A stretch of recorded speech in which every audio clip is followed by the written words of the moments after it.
What's up, everybody? It's Peace. Welcome to another video. Got another really cool deck profile for you guys. It's Fiendsmith Predaplant DPE with a small Ghostrick package. Can't wait to get into the profile with you guys. You saw the duels on the channel. If you didn't, make sure you go check those out.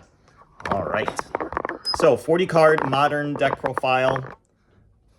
Obviously, if we're playing Fiendsmith, then you know that you're going to be using Link monsters.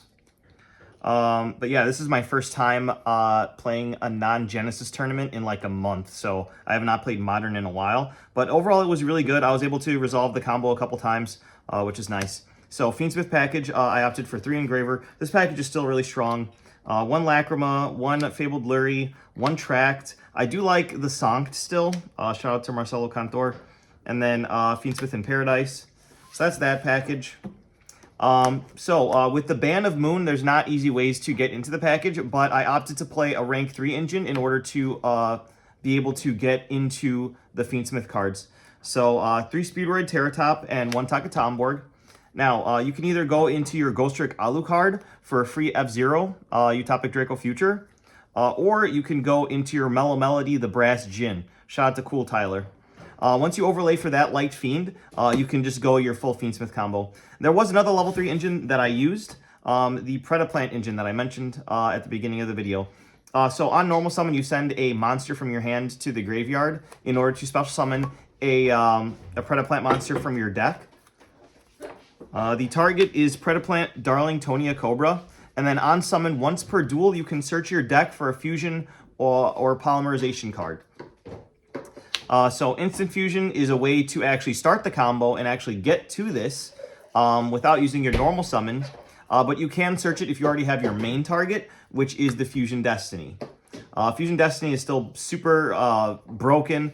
You could just add it on to the end of your combo and you get a free Destroyer Phoenix Enforcer.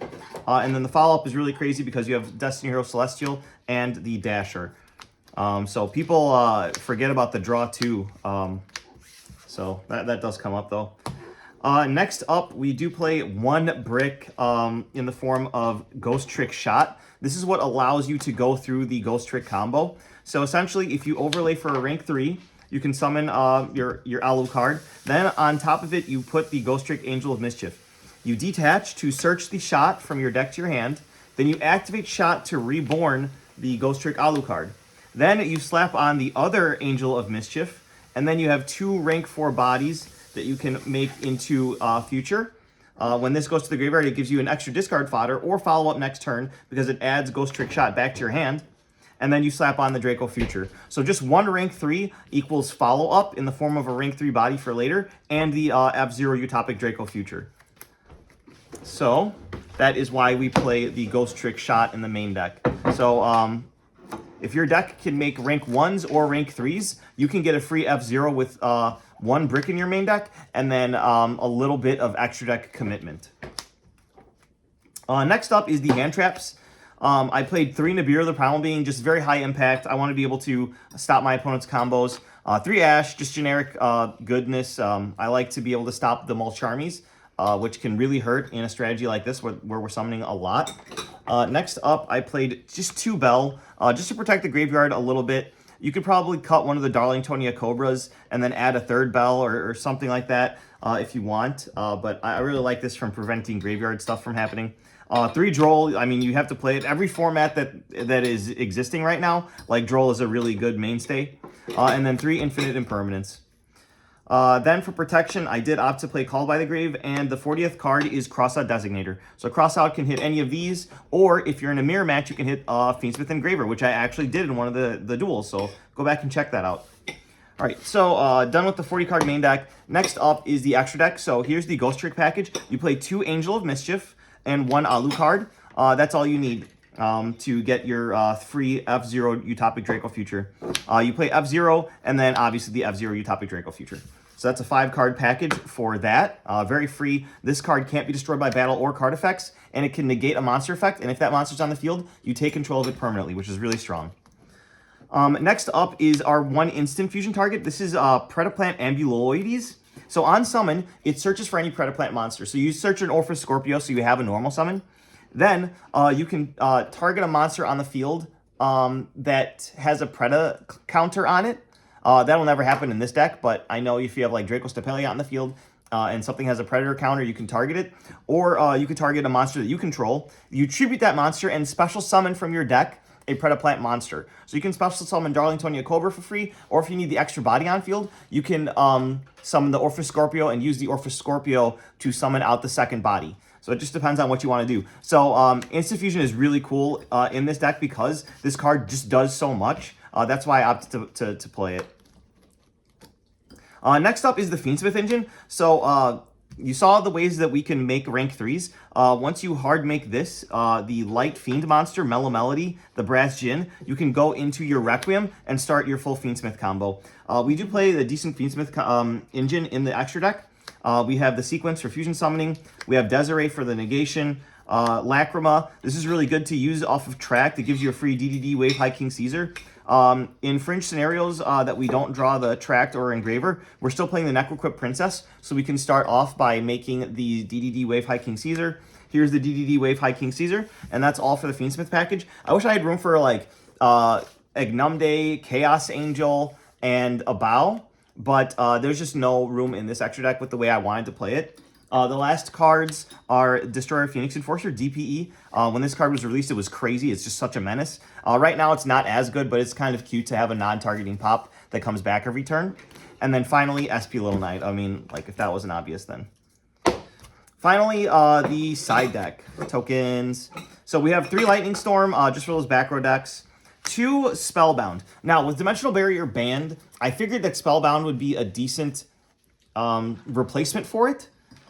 Because it's a quick play spell. Like, if you're against like an IP Masquerade, you can actually do it during your own turn as well, which is kind of cool that D-Barrier can't do. But it says anything on the field currently can't be tributed, fusion summoned, XYZ summoned, or synchro summoned for the rest of that turn. So this includes links as well. So it really just stifles your opponent's plays in terms of what they can do with what's currently on their board. So if they're like playing a rank 4 deck and they've got 2 level 4 bodies on board, you can go ahead and activate this, and then those 2 monsters on their field can't be used for anything. They can't tribute them, they can't use fusion summon, like literally nothing.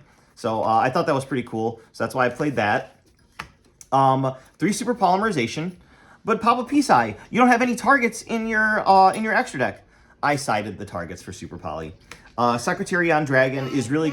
Yes, Secretarion Dragon is really good against Draco Tail, and that deck is just a menace. You can eat 2 of their bodies and put a really nice board presence on board that essentially negates all of their stuff, because they can't activate dragons or spellcasters while this is on the field, which is actually unbelievably insane.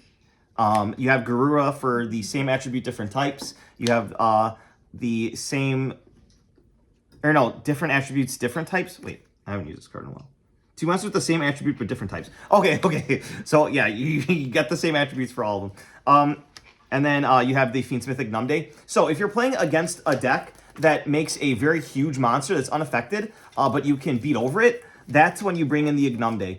I opted for this over Access Code Talker because, as you can see, there's no Link 3s in here to make the Access Code Talker 53. So you need something that can make your Desiree really huge. And if you have Requiem, Sequence, and Ignumde equipped to your Desiree, that's 7,000 attack power. So that can get over most towers monsters that you're going to deal with in this format. It's just making sure you can bait all of their effects. Like, if you're going against the Liger Dancer, you're going to want to make sure that you bait their destruction first, and then you go for the Ignumde play. But yeah, this is only going in against like a towers type strategy. And then finally, 3 Evenly Matched to round it off. This is just a great card. There's not that many spell and trap negation, and it can just clear the field.